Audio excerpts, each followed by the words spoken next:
Muy buenos días a todos. Una vez más aquí con su amigo Luis Bejarano. Vamos a continuar con el tercer tema de tiempos hebreos, avanzando de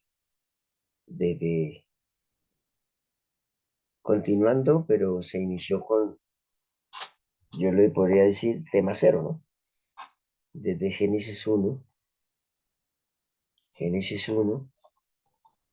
versículo 1, hablando de los tiempos hebreos. Vimos lo que es el versículo 1, donde está resumido en 7 palabras toda la historia por donde ellos se iba a pasar. Y luego hicimos una breve análisis hicimos un breve análisis de cada una de las letras, las palabras. Continuamos con los meses, que hay meses de 29 días y de 30 días, y la razón por la cual se colocaron así. También vimos lo que tiene que ver con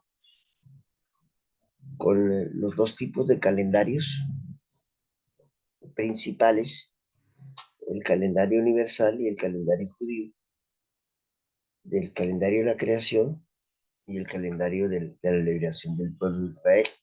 Ambos son tomados en cuenta en el campo profético, dependiendo del tipo de profecía. Estos meses del año les recomendaría que pudiéramos hacer un enlace entre lo que tiene que ver con los 12 meses universales y los 12 meses judíos. Cuando hablo de los judíos, no estoy hablando de que, de que ese calendario fue de los judíos, sino que se estableció después de mucho tiempo de haberse establecido el otro, porque realmente todos son calendarios hebreos. Cuando nosotros analizamos en un repaso que dimos en el tema anterior, es que el calendario judío, el calendario de la liberación del pueblo de Israel, inicia con Nisan, el calendario universal inicia con Tirsi.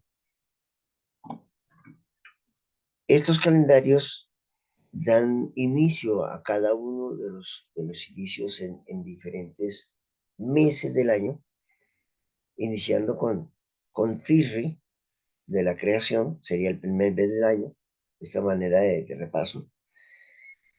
Y el otro calendario es el calendario que inicia con Abib, con Nisan. Este que tenemos aquí, vemos que cada uno es primer año y este es primer año. Pero existe otro calendario, ya, que es el calendario de la naturaleza, que lo vamos a ver a manera de repaso un poquito más adelante.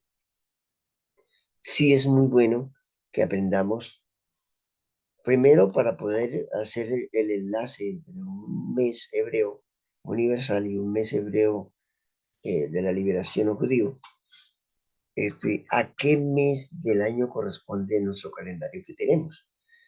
Que se han colocado los meses como enero, febrero, marzo, abril, mayo. ¿A qué mes corresponde? ¿Cómo se hace ese paralelismo entre los dos para sacar los cálculos y poderlo introducir dentro de una profecía? Hermano Luis, una pregunta. Sí, señor. O sea, Nisan y Tirri es el mismo mes. No, son meses diferentes.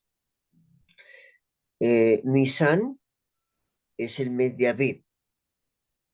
Nisan es el mes de Aviv, que corresponde al mes de abril del calendario que nosotros usamos, o sea, el Ah, calendario solar, que después se hicieron unas variantes con el calendario gregoriano y se le cambiaron los nombres y se le cambiaron los días correspondientes de cada mes, porque en el calendario solar, los meses no deberían ser de 31 días, de 30 días, de 29, de 28, no.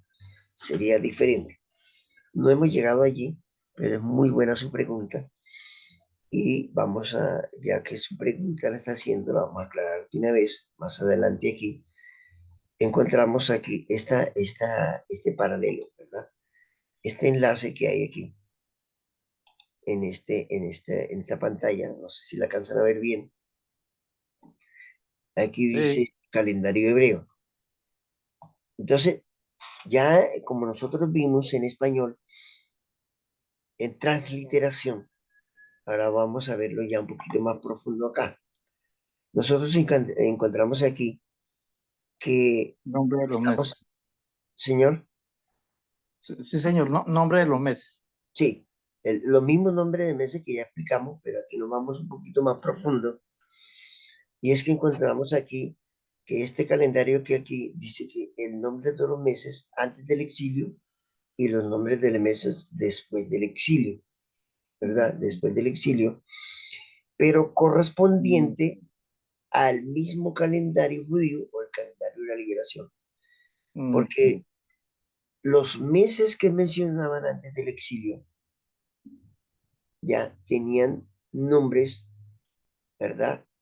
Originales hebreos que no se dieron, pero después del exilio ya algunos meses cambiaron y estos meses que hoy día se tienen en hebreo, algunos son idolátricos, por decirlo así, en honor a algunos dioses que existían y que los hebreos incluso se contagiaron porque pasaron por muchos países.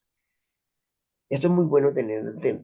En una ocasión yo di un tema exclusivamente de eso, pero no lo profundicé como lo estoy haciendo en esta ocasión. Entonces, todo este cuadro que está aquí, en esta columna, mm. en esta columna y esta columna y esta columna que está aquí, esto todo corresponde a un solo calendario, ¿verdad? Ya, después del exilio y antes del exilio, ¿verdad? Entonces, cuando nosotros vemos aquí todo este calendario, está hablando solamente del calendario de la liberación.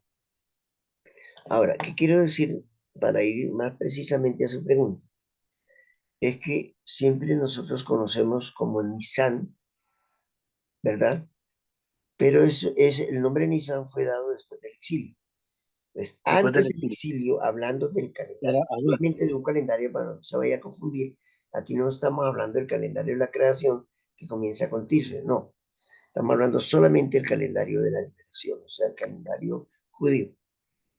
Mm. Este calendario antiguamente, los calendarios de la creación no tenían nombre, solamente era primer mes, segundo mes, tercer mes, cuarto mes, como los días de la semana.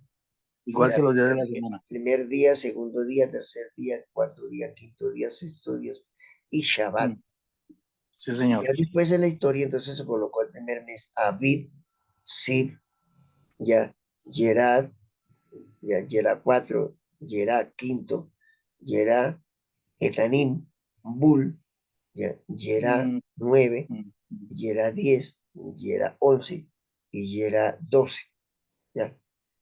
Eh, y el mes de intercalar, que en el tema anterior les comentaba, que como los meses de la luna son diferentes en tiempo, es decir, no tienen la misma cantidad de días que los meses solares, entonces se hacía el paralelo en 19 años para hacer un cruce y llegar a los tiempos iguales. Entonces, después del exilio, los meses pasaron a nombrarse, que todavía nosotros lo nombramos, mes de Nisan.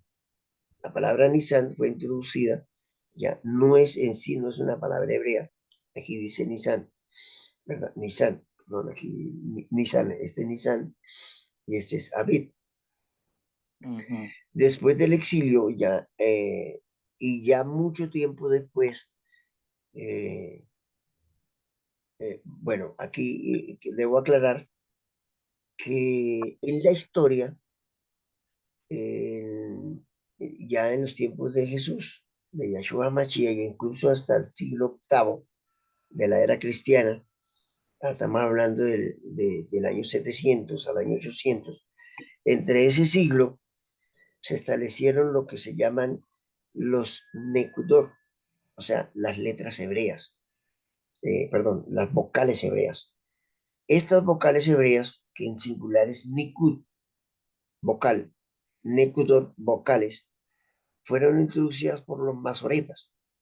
Aquí se escribe de una forma que no tiene los puntos diacríticos. Ustedes ven que aquí hay puntos diacríticos, aquí no hay, aquí sí los hay, como para dar a entender ya Ujú. de que estas, habían dos formas de escribir y las hay todavía, ya, pero este cambio se dio en el siglo octavo, o sea, en el año 700, 800 eh, de la era cristiana, un grupo de personas llamados masoretas de Masora, ya, que era una familia muy consagrada y dedicada a revisar los escritos, que se nos ha traducido en las escrituras como los escribas, ¿verdad? Esos escribas que menciona la Biblia en las traducciones, ya, en el original son masoretas, los más famosos masoretas. Ellos diseñaron una serie de vocales que se pueden decir puntos diacríticos, en hebreo son nekudot y en singular nikot. Estos puntos diacríticos son los que nos ayudan a nosotros en la fonética, esa es la pronunciación, a darle su correcta pronunciación para que no se perdiera. Los niños en Israel, cuando ellos inician a estudiar, ellos estudian con puntos diacríticos, o sea, con esas vocales hebreas que establecieron los masoretas ya en el siglo octavo, para poder precisar la pronunciación de las palabras y las frases y la lectura. Ya a partir de los 7 años en Israel, los niños ya aprenden a leer sin vocales, solamente con consonantes. Y entonces, ¿cómo se precisan las vocales? Hay unas letras hebreas que se le llaman las letras madre. Ya. De tres de esas letras, cuando uno está haciendo la lectura en hebreo, esas letras hacen el papel de letras y el papel de vocales.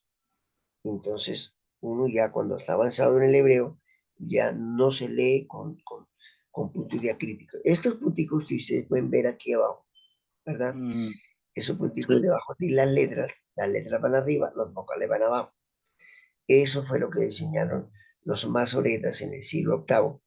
Antes de eso no existían vocales hebreas. Las vocales eran tres de las letras madres que dentro del contenido de esos escritos ellos sabían cuándo era letra o cuándo era vocal. Ya eso es un hebreo más avanzado. Muy bien. Volviendo al tema aquí del calendario, después del exilio, entonces nosotros encontramos los, los nombres que incluso muchos profesores de hebreo, Moré, Rabí, eh, bueno, hay muchas formas de identificar los profesores hebreos dependiendo su característica o más bien su nivel de conocimiento hebreo van ascendiendo hasta rabino, ¿ya? Y hay otros ascensos mayores que rabino. No es el tema de hoy. Entonces encontramos que los meses se llaman Nisan, Iyar, Sivan, Sí, Tamuz, van. Sivan, sí, en vez de Sivan. Bueno, aquí vale la pena, ya aquí comienza a introducirse algo interesante en la pronunciación, porque algunos preguntan, bueno, para los que estudian hebreo conmigo, dice, ¿por qué Sivan se escribe a veces con en vez de vaca, y a veces con W? ¿Cuál es la correcta palabra, letra que debería ir aquí? ¿Es Sivan con W o es Sivan con V? Aquí todo esto está prácticamente, y me llamó la atención lo que decía nuestro ministro Oscar Muñoz antes de la grabación, es que se nos ha introducido tanto en el lenguaje del sagrado. eh, Lenguaje sagrado en hebreo es Lashon es lengua y Código es sagrado. Lenguaje sagrado que se traduce como Biblia. Entonces, esta W no existe en hebreo. En hebreo no hay ninguna de las 22 letras que sea W. Entonces, incluso cuando nosotros vamos a hablar de la palabra del Eterno, que dice, algunos dicen que el nombre correcto su nombre original es Yahweh, otros dicen que Yahvé se ha traducido como Jehová, o error garrafal. La palabra Jehová no existe en hebreo, nosotros la tenemos en nuestra escritura. Todo eso nos han llamado. Precisamente la palabra Jehová en hebreo no significa Dios. Eso es como tratar mal al Creador, ¿verdad? Pero no es el tema de hoy, pero bueno, vale la pena para Pues que vale la ustedes, pena aclararlo, hermano Luis. Vale la sí, pena aclarar. Yo señor, estaba muy, yo estaba muy convencido que el término Jehová estaba bien pronunciado, o sea, se estaba adorando a Dios con su término, o sea, no, no, para nada. La palabra Jehová en hebreo es como dar un trato mal al Creador. O sea, la palabra Jehová en hebreo no existe. no, Pero usted lo señor. encuentra en la escritura como una transcripción. La palabra transcripción es cuando se transcribe, o sea, se pasa del hebreo al español, pero con su fonética del hebreo escrito en español. Es decir, que yo pronuncio una palabra en hebreo, pero yo en la fonética es la forma como yo la pronuncio en hebreo, yo la escribo en mis palabras españolas, eso se llama transcripción. Transliteración es la fonética como tal, sin escribir. Muy bien, entonces la palabra Jehová, y como yo pedí permiso para que estos temas fueran explicados con detalle, ya, para que ustedes se animen a continuar, para ver los tremendos errores de traducción garrafales que hay en las escrituras. Alguien me decía el otro día, precisamente un director de una escuela de interpretación profética, ya no es adventista, tiene su escuela, y él me invitó para dar clases de hebreo. Y entonces él me sacó su biblioteca, porque el hombre es muy preparado, tiene especializaciones, ha estudiado hebreo. Y él me dijo, hermano Luis, venga, tómese aquí una agüita. Bueno, me dio un agua ahí como de arroz. Y dijo, hermano, ahora que estamos los dos solos, no quiero mencionar a la persona por ética, y tampoco pues voy a hablar nada malo, ¿no? Y él me decía, hermano Luis, yo tengo un libro de un escritor inminente sobre que es un traductor de hebreo, y el tipo sabe muchísimo, y yo sigo mucho lo que él enseña. Tengo este libro, ¿y cómo le parece este libro? Entonces me mencionó la palabra aj, ¿ya? Y entonces la palabra aj y la palabra aj se parecen mucho. Entonces él dijo, por ejemplo, aquí, dice aj con J, refiriéndose al nombre del Padre. Cuando Jesús estaba en la cruz, pronunció la palabra Aj, refiriendo que cariñosamente se le dice Abba. Abba. Abba es una forma cariñosa de mencionar al Padre, como decir padrecito, papito lindo, algo así. Aj es padre también, pero como decir padre, así una vez. Pero él lo tenía escrito con J. Y yo le dije, pastor, aquí ya de inicio hay un error grave, porque él nombra padre con J y con J es hermano. Pero de ahí viene la palabra, el plural de la Jim, Ajim. ¿Ya? Entonces, no, no puede ser, que se dio mil, y entonces lo mostré en internet y todo, digo, no puede ser. Bueno, le voy a hacer otra pregunta. Ve que profesores que son inminentes tienen tremendos errores. ¿Ya? Otro error grave es que, por ejemplo, no sé si esto va para ustedes, mi hermanos y hermanas, es que hay unos tomos que lo piden mucho los que estudian hebreo y se llaman los tomos de interlineales hebreo-español, que está el tomo uno. El Antiguo Testamento tiene 4 tomos, uno para la Torah, uno para los Nevin, otro para los Ketuvim, ya, Nevin, Ketuvim. Esto lo dividen en 3 tomos, y en 3 tomos. Cuando me refiero a esto, a la interlineal, significa que el verso de la Biblia está escrito en hebreo y debajo en español. Y él me dijo, hermano, esto es lo que yo estudio. Entonces yo le pregunté a él, esos tomos no debiera usted estudiarlos. Dijo, ¿por qué, hermano? Dijo, es que eso es lo que yo tengo en mi biblioteca. Y yo le dije, ¿usted habla hebreo? Dijo, no. ¿Entiende hebreo? Bien, no. ¿Por qué no debo tenerlo, hermano? Y ahora sí me está preocupando. Digo, precisamente porque cuando usted ve estas letras en hebreo, es decir, la Biblia escrita en hebreo, versículo a versículo, y debajo está traducido en español, pues debajo está traducido en una versión. ¿Qué versión es esa? Reina Valera 1960, ¿verdad?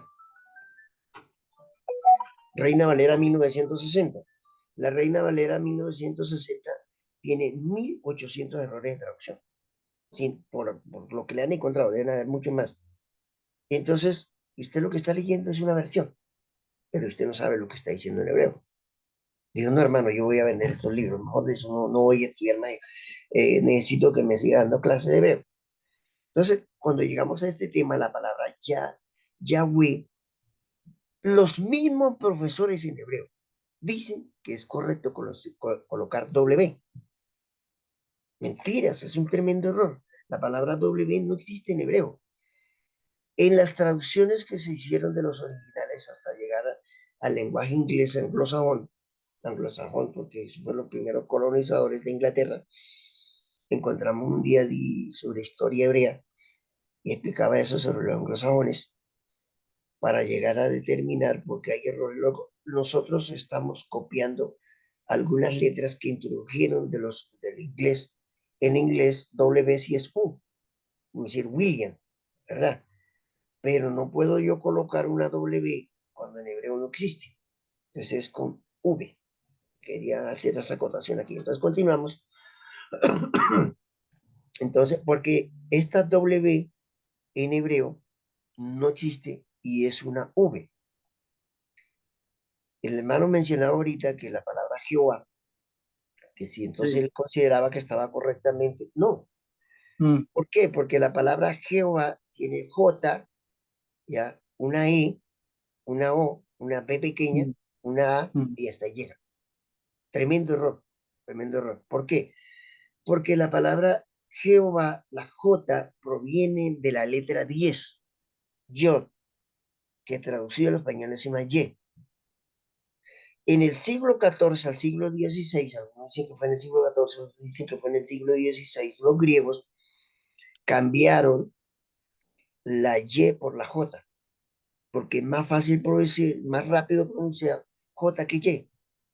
Y dijo, para cuando uno habla rápido, esa Y es más complicada. Vamos a colocarle J en vez de Y. Y entonces quedó J, pero en el original no es J. J es otra palabra muy diferente. Es la letra 8, que se pronuncia J, ¿verdad? Entonces, esta J de Jehová está cambiada. No debería ser Jehová, sino Jehová. Primer error. Segundo error. La palabra Ye viene de la palabra ya, que es la palabra Ye es ser Ye. ¿Qué es Ye de ser Ye? Cuando Moisés, y quiero profundizar un poquito porque es bueno aclarar esta parte de lo que se anime. Cuando Moisés quiso ir como representante a los egipcios allí para darle su mensaje, el Señor se le presenta en la zarza allí en aquel lugar. Él dice, Señor, mm, si voy yo, ¿en nombre de quién voy? El Señor le dijo, ve en nombre de Ye, ser Ye, que hoy día en las escrituras se traduce como yo soy el que soy. ujú. Y algunos dicen, sí, eso es una palabra muy sagrada. Es muy sagrada en el original, pero yo soy el que soy no está bien traducido. Tampoco. Miren todos estos problemas. ¿Por qué? Porque Ye es Sher, Ye es Sher, es Yer. En la mentalidad hebrea, el Señor le estaba diciendo a Moisés que fuera en nombre del eterno desde la eternidad por la eternidad. Eso es lo que traduce Ye, Sher, Yer. Ahora, yo soy el que soy, tiene alguna, medio se parece. ¿Cómo sería la mejor traducción?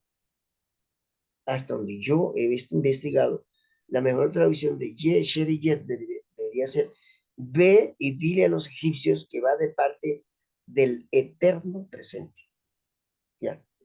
Del que es de la eternidad por la eternidad, el único eterno. Se podría resumir como eterno presente, ¿ya? El que era, el que es y el que ha de venir. Así lo traducen otras. El que era, el que es y el que ha de venir. Ahí le estaba diciendo el nombre de Moisés. ¿Ya? Qué interesante eso, ¿verdad? Entonces aquí, la palabra Jehová, la primera, porque la palabra Jehová, que se ha traducido al español, es una etimología de dos palabras hebreas. Ya, que significa eterno, y de ahí viene precisamente el nombre de Jesús, que es Yahshua. Ya lo han colocado como Y y le colocaron la Y, le cambiaron la Y por la J para decir G, Jehová, ya de la eternidad. Y de ahí se subtrae su Hijo Jesús a la tierra, ya eterno, Shua, salvación eterna. Entonces lo que está diciendo ya en el hebreo, que era el nombre original de Yahshua, es el Salvador eterno. ¿Eh? Entonces la palabra Jehová no tiene nada que ver ahí. Primera, esos errores. Otros errores más para poder continuar con el tema, porque no es el tema de hoy que le di, pregunte, pregunte. Entonces, primer error, la Y por la J. Segundo error es que como la Y proviene de ya, en el original Y sería ya, ayer, perdón, entonces ahí debe llevar una letra, la letra 5, o sea, lo que se traduce como una J, G. O sea, debería llevar una Y, una E y una H. Esa H se la quitaron a Jehová, ahí no lleva ninguna H. G, J, E, H, no lleva H. Porque estamos hablando del nombre del Eterno, que son 4 letras hebreas, ¿ya? En ese nombre debería llevar 3. ¿Por qué debería llevar 3 y no las 4 letras del tetragramatón? Porque el tetragramatón es el nombre original de cómo él se llama como él se llama en el universo. Solamente que como esas letras no tienen vocales en el original, ni se les reveló tampoco en la escritura, pues entonces, de esas 4 letras hebreas, cuando se quiere hablar de un atributo divino, o sea, lo que se llaman los 72 nombres hebreos del Eterno, por ejemplo, un nombre es Elohim, es un atributo, nunca puede llevar las 4 letras del tetragramatón, por respeto. Entonces, cuando no lleva las 4 letras del tetragramatón, pero se refiere a uno de sus atributos, a uno de sus nombres, ya como para poder dar su mensaje, entonces se colocan 2 o 3 letras. Jehová no lleva sino solamente, no lleva ninguna. Interesante. La primera, que es la Y que debería llevarle, la cambiaron por J. Nada. La segunda, la Rajé, que debería llevarla después de la A, ya, tampoco la lleva. Y debería terminar Jehová con H al final. O sea, se comieron las 3 letras. O sea, ahí no tiene nada de representación del Eterno. Para que usted tenga una idea. Por todo un día podemos tratar ese tema exclusivamente del nombre. Entonces, continuando con los nombres de Nisan. Nisan no es un nombre hebreo. Y vemos que fue después del exilio. Iyas, Sivan, Tamuz, Av, Elul, Tishri, Masreban. Aquí dice Kislev, Tebet, Shevat, Adar y Bidar. ¿Verdad? Esto es como se escribe en hebreo después del exilio. Ahora, yo le decía al inicio del tema de hoy que cómo hacemos nosotros para saber estos nombres de Nisan a qué corresponden en nuestro calendario que hoy día manejamos. En el Hermano primer Luis, tema y en el segundo tema les decía hermano que Luis, el inicio de un mes hebreo siempre será el mismo día, pero nunca coincide con el inicio de un mes en nuestro calendario gregoriano o el calendario solar. ¿Por qué razón? Porque el calendario lunar es preciso, preciso, hermano es Luis. exacto. Ya leo la palabra. Es Ah, exacto. No es como nuestro calendario, varía. Y les decía también en un tema anterior que por eso es que, por ejemplo, lo que se llama Semana Santa, que está mal traducida, nunca cae en la misma fecha, porque el calendario que nosotros manejamos no concuerda con el calendario sagrado, el calendario bíblico, no concuerda. Entonces nosotros vemos que aquí, hablando del calendario del exilio, de la liberación, es decir, el calendario sagrado, donde dice Éxodo, que a partir de hoy, este es el primero de los meses, de ese calendario que estoy hablando hoy, para profundizar más. Encontramos que aquí el mes de Nisan, que es en el mes que se hace Pascua, el 14, 15 y 16, ya queda dentro de la primavera y dentro de la estación de la primavera, que son 3 meses.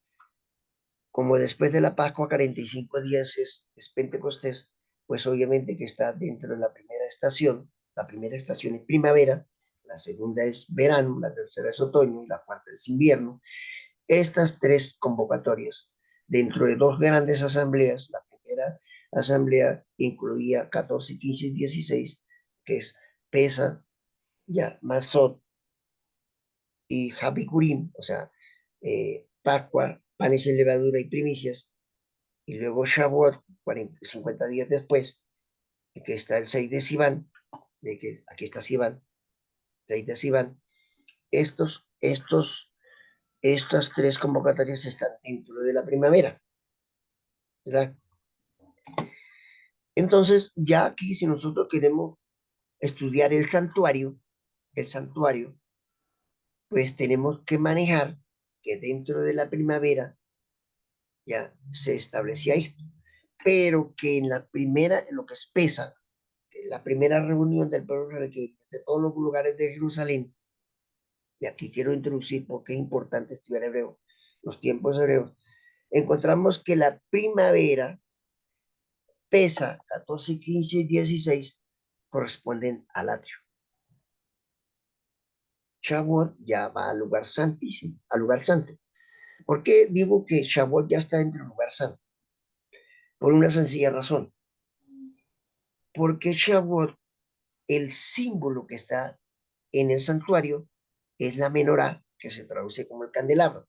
Y el candelabro no está en el atrio. El candelabro está como el primer elemento, el primer mueble dentro del lugar santo. ¿Ya?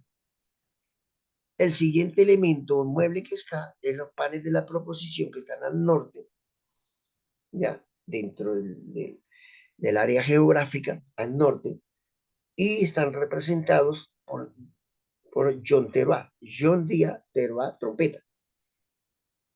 Y Yom Kippur, que es el siguiente mueble, que lo representa, el siguiente mueble, que es el altar del incensario, es el que representa precisamente a Yom Kippur, la fiesta del día de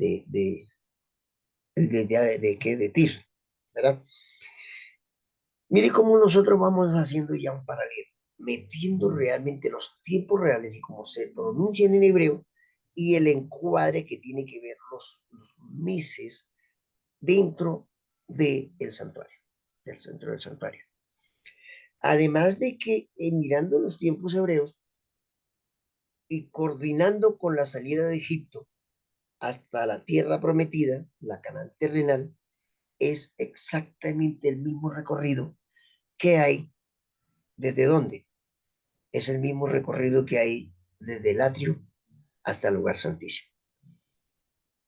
Ese recorrido en los tiempos del año, es decir, en el ciclo del año, van desde el 14 de Aviv o el 14 de Nisan, 15 y 16 que están dentro del atrio, 6 de Sivan, 6 de Sivan, ya, que están dentro de 6 de Sivan, que están dentro, ya vamos ahorita al paralelo de los meses con el hebreo, que están 6 de Sivan, que es Pentecostés, Shavuot en hebreo, la palabra Shavuot en hebreo, eh, Shavuot en hebreo, es un plural de semanas. Shavuot, semana, Shavuot, semanas. Llama la fiesta de la semana. Hermana Yusi Morantes está levantando la mano. Hermana Yusi Estela Morantes, ¿quería aportar Cuando algo? termine. Bueno, cuando termine. Muy bien.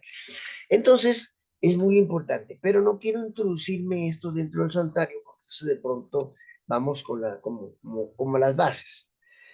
Cuando uno está construyendo un edificio, primero no construye las paredes, las ventanas, el techo, los muebles, sino que primero coloca bases, coloca primero bases. ¿Ya? Entonces, aquí, eh, aquí encontramos los meses, estamos. Entonces, el paralelo que hay. Aquí encontramos Nisan, va de marzo a abril, y Yar va de abril a mayo, y así sucesivamente, este paralelo. No sé qué significa esas rayas ahí. Bueno, eso Como quería mostrar acá. rayando la pantalla sería que la puede iniciar otra vez para que de pronto se cancele esa y no Muy quede en bien. la grabación.